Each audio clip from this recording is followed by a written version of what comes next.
Hi everybody, and welcome to Magical Gardening with Bernadette, and actually today Tom. with my husband Tom. So yesterday's or the last video was about my container garden, and today we're going to talk a bit about My in-ground. your in-ground. Are you excited? Sounds good. Yeah, I'm excited. See you soon.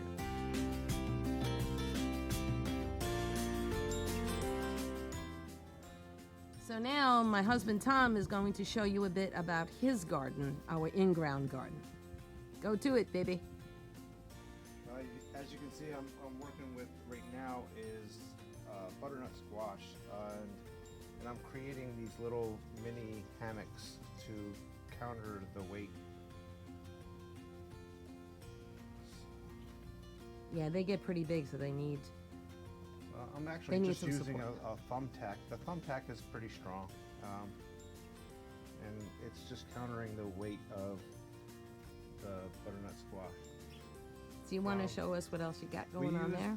We used a cattle panel, and it's about 7 foot tall, maybe a little less, and the butternut squash just exploded. So it went up above our door line, and now it's coming down the opposite side. It's pretty awesome. And the stream beans are actually doing the same thing. As you can see inside here,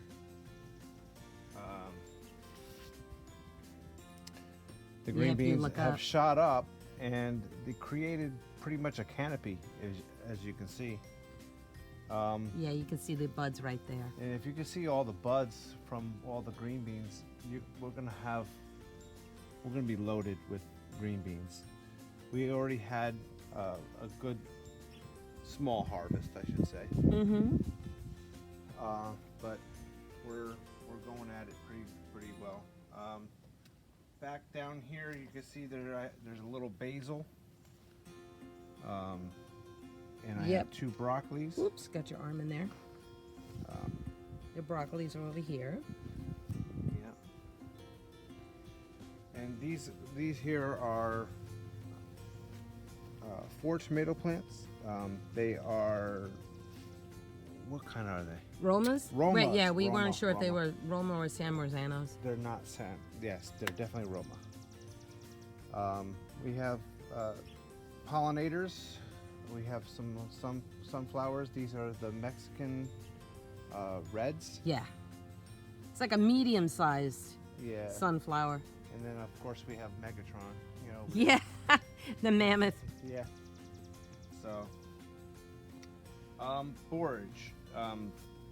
It creates abundant amount of flowers. Yeah, beautiful flowers right now, too. You can see that there's only a few flowers left.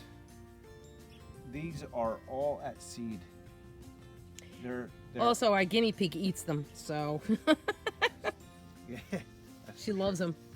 Yeah, so this has been a good food source for our guinea pig, and it's also a good source for us. We can actually eat this. It kind of tastes and smells like cucumber. Yeah, it does. It's actually quite good. These here are Portuguese long hots. Let's see if I can get a good shot of that. It's kind of hard with the sun. Yeah, and it looks like Yes, there we go. Like I lost something going. So I got about 3 or 4 of them on this plant, and I got 3 or 4 of them on the plant beside you here. Gotcha.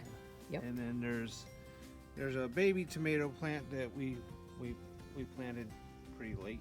Well, that's succession planting. So once the big ones are done, that little one will pick up the slack, as it were. And I'm showing the top of the canopy here. It's basically a canopy. Yeah. So I have to be selective on how many leaves I take. Behind the tomato plant, you'll see that I have some celery. Yo, I'm excited about that.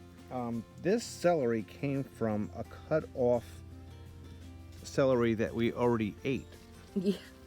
Is that something? So we put it in the water, let it grow roots, and then we put it into the ground, and she's popping up really nicely. Yeah, I've been taking pieces of that for our The salads. problem I have now is I feel that I planted it pretty, too close to the tomato plants where it's not getting as much sun as it really needs.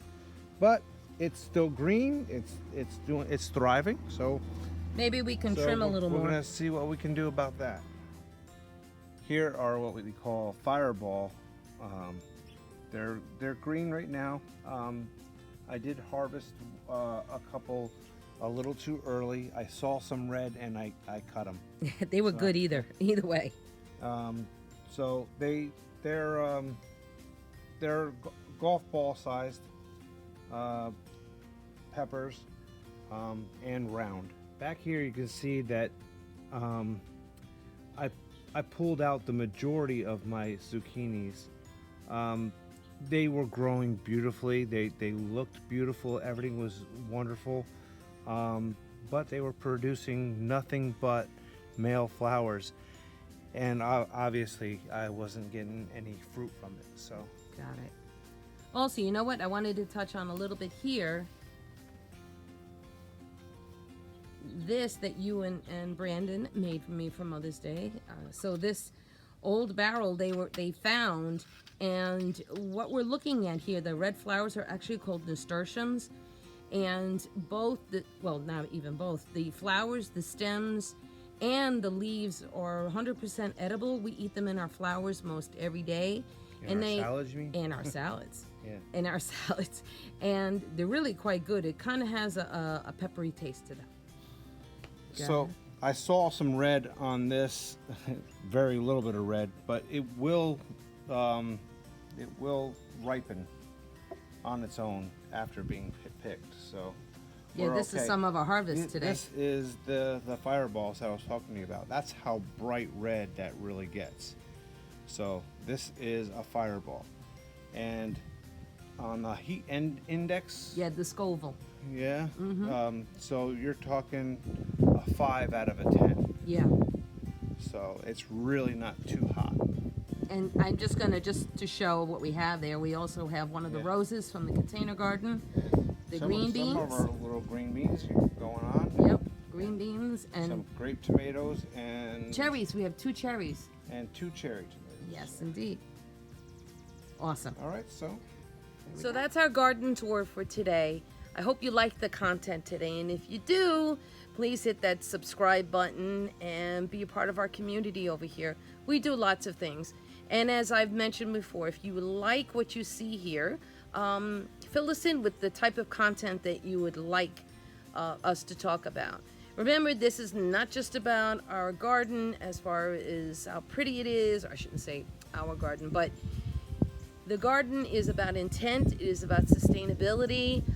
We will be talking about the magical intent and the prayers and everything that went into the garden. So let us know what type of things you'd like to touch on.